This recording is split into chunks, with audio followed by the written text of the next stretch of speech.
How do you feel like you match up versus the other champion, Beterbiev? How do you match up versus him? Well, of course, it's a great fight. I would like to fight for his belt, and I know he wanna fight too. Just a little bit dreaming, you know. Ladies and gentlemen, welcome back to another exciting episode of our boxing series. Today we have a thrilling matchup between two of the most talented boxers in the light heavyweight division. It's the hard-hitting Artur Beterbiev. Uppercut! Big uppercut! He is stumbling! Versus the technically skilled Dmitry Bivol. But you can see when Bivol throws the 1-2s like this, he is scoring! Brutal strength versus skills. Who will come out on top? Let's find out. This is Boxing Matrix. Enjoy this video.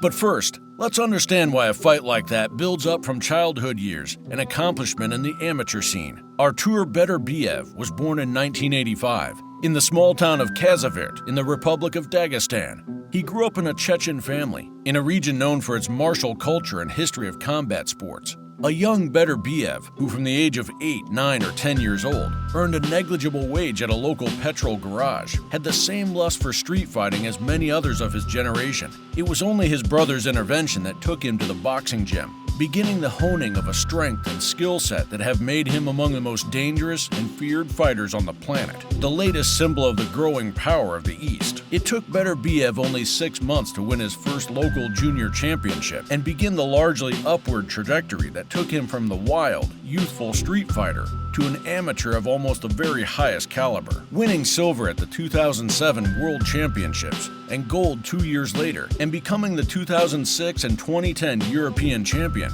The Russian also twice defeated outstanding compatriot Sergey Kovalev, the former WBA Super IBF and WBO light heavyweight king. Beterbiev just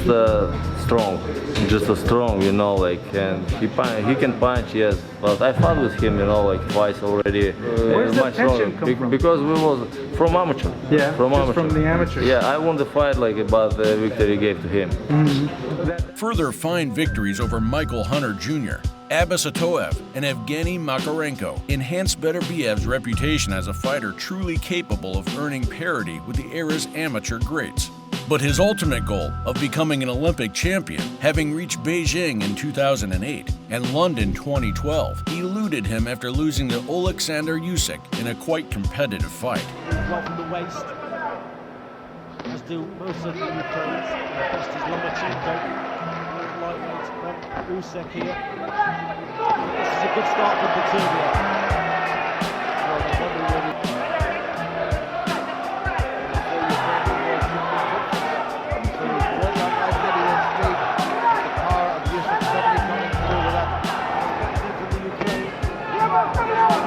Body shots in again, that slowed him up, Jim Stone's feet to slow down. Look at that shot.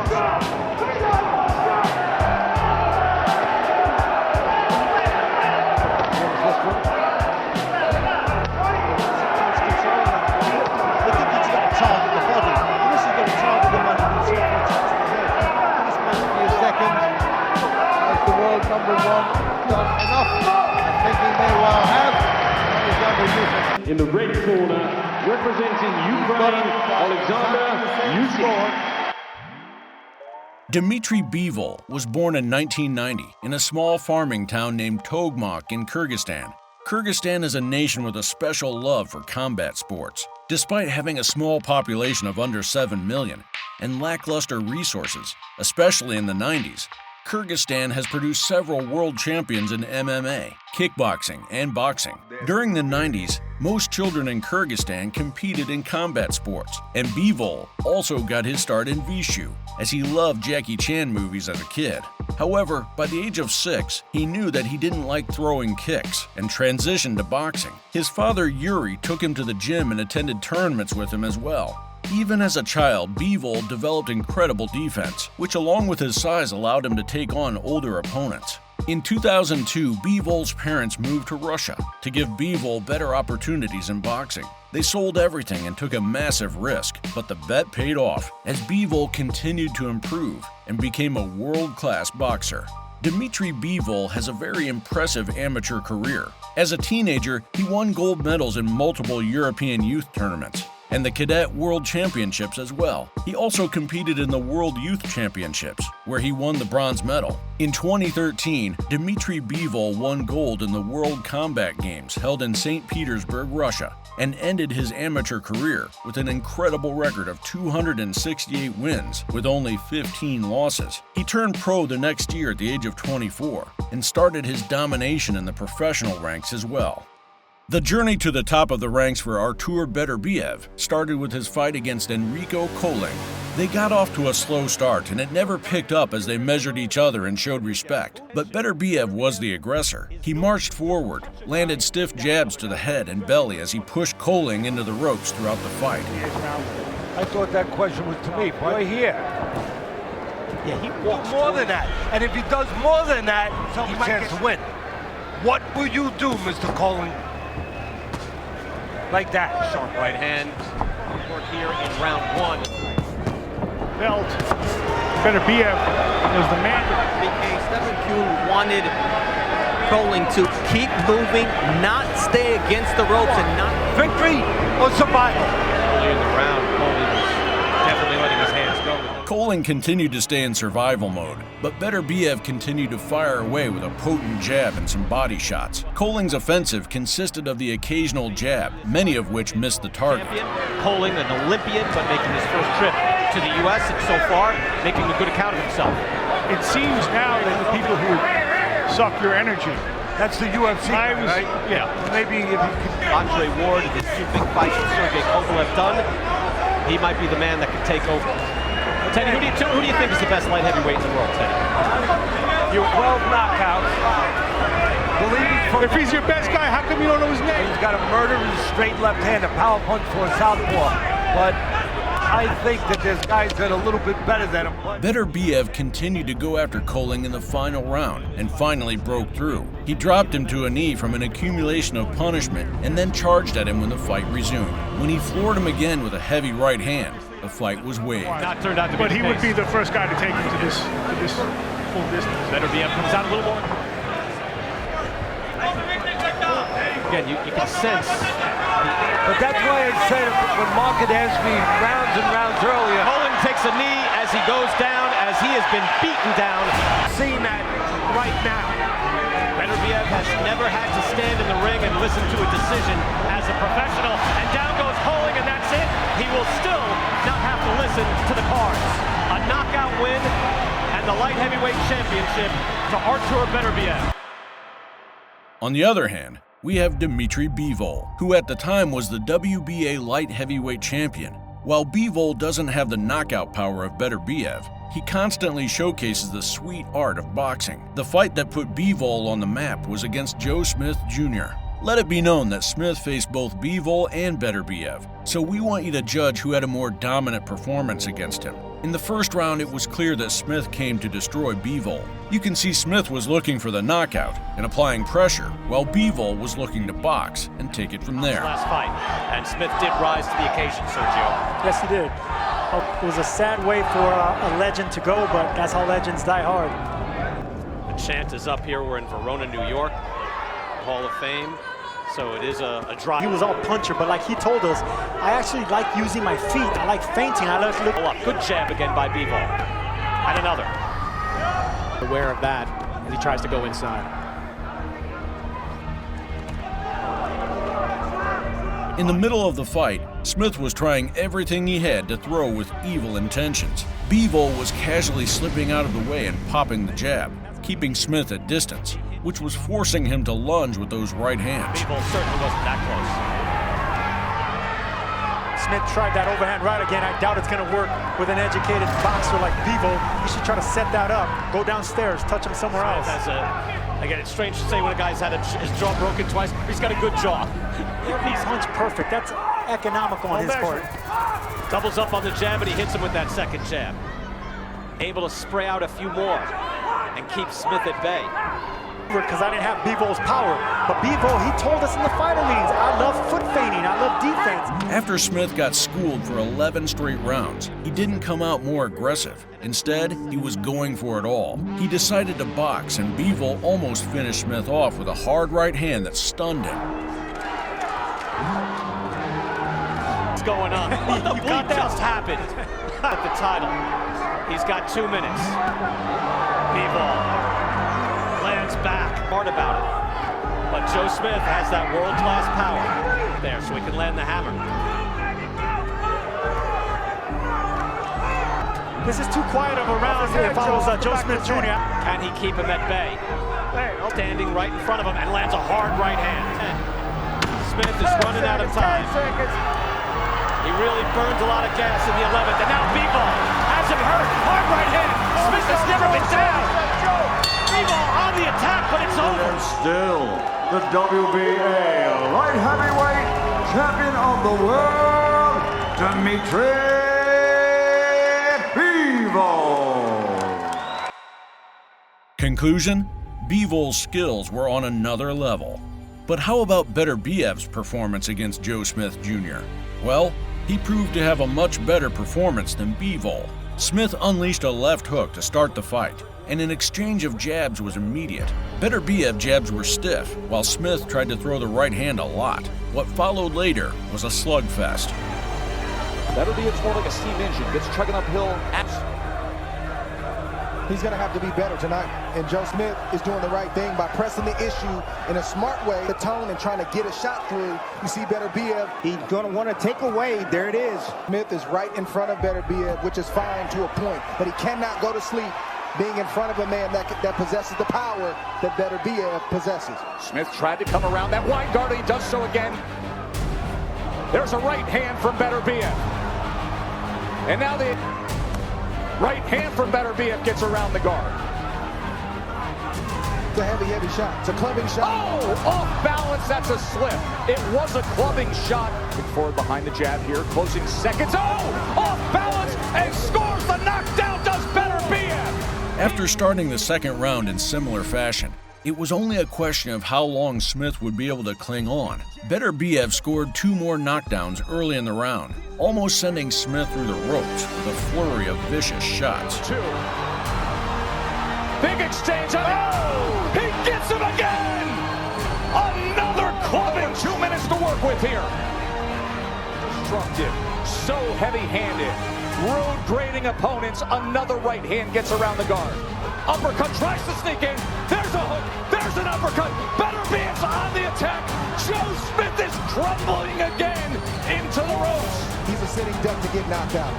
Sweeping overhand rights. A left to the body in round 2. Another right hand. Uppercut. Big uppercut.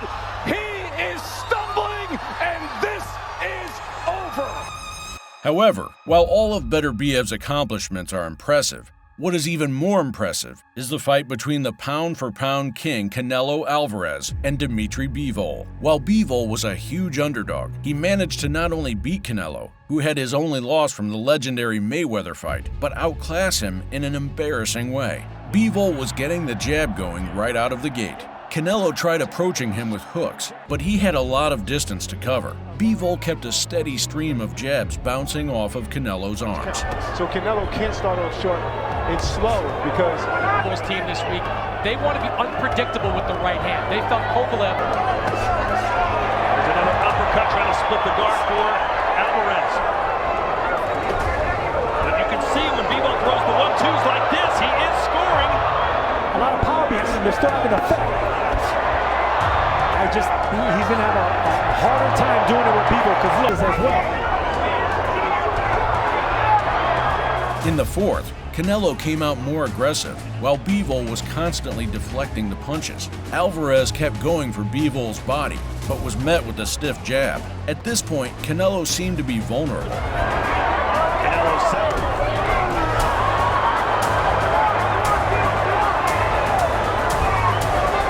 We've seen this before with Canelo Alvarez, BJ Saunders, and then in a last round it was Bivol who was coming. There's a right hand again, the uppercut just misses. Right hooks, overhand rights being landed by Canelo. Oh, look at Bivol. Look at him go. Oh my word, Bivol. And Canelo wants more of it. 8th round begins, and Canelo straight pumping in the jab, taking Bivol to the ropes. The Mexican was throwing hooks, putting on the pressure, but Bivol, keeping his guard high and tight, managed to get through all of this. Constant 1-2s were the name of the game. He just did so there. It's the 1-2 combination for Bivol. That's a great Floyd Mayweather Jr. fight. He did it now. He fights someone he wants, but he boxes more often, stepping back and always staying in control, not giving up control. And the final round. So far, this fight has been nothing but straight chess. It seemed like Canelo already knew that he was losing on points. He stuck with the body work. Bivol pops Canelo with a jab and lands a couple more as Canelo tries to get his hands going.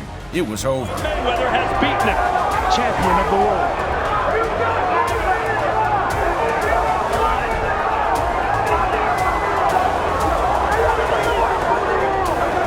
A minute to go. Canelo. Jabs from Bivol. He might have bit too much than he could chew here tonight. Showed up and showed out and may have just beaten the pound for pound king. He's still undefeated and still the WBA light heavyweight champion of the world, Dmitry Bivol.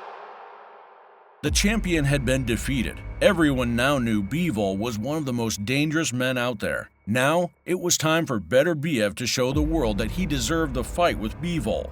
His opponent? Anthony Yarde. Many of the greats expected this fight to be a bloody match, and boy were they right. Once again, Beterbiev showed why he is undoubtedly the best puncher in boxing. The fight began with Beterbiev backing up Yarde in his distinctive marauding style, but the Londoner displayed speed and mobility from the outset. Yarde also proved his nerve by snaking out slick counters and a jolting left hook. For Anthony Yarde, but it's a gigantic task that he faces tonight. I think a big question tonight is... That wasn't a bad shot at all. Look, and again. So Beterbiev coming up.